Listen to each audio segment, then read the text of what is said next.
Un coup de feu a été tiré en plein centre-ville de Brest hier soir vers 23 heures. La détonation a notamment été entendue à la sortie du multiplex Liberté.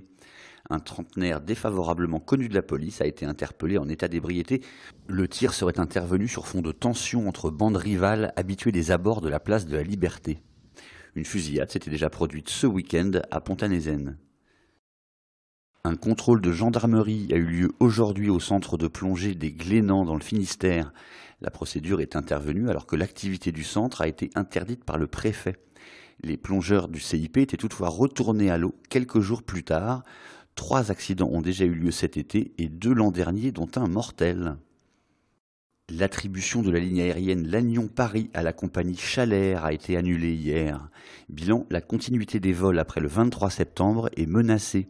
La procédure doit être reprise depuis le début. Elle avait pris 5 mois. Une autre compagnie, Twinjet, est sur les rangs. Quelques 20 000 pèlerins sont attendus aujourd'hui et demain à Sainte-Anne-d'Auray dans le Morbihan. Une édition du Grand Pardon placée sous haute sécurité avec gendarmes et fouilles à l'entrée. C'est Monseigneur Laurent Donien, évêque de Quimper-et-Léon, qui présidera les cérémonies. Son conseil, arriver en avance et apporter un coupe-vent imperméable. Enfin, c'est le grand jour demain pour les fans bretons de Warren Barguil. La révélation du Tour de France de cette année sera de retour à Camors dans le Morbihan pour la ronde des Corrigans. Quelques 15 000 amateurs de cyclisme sont attendus.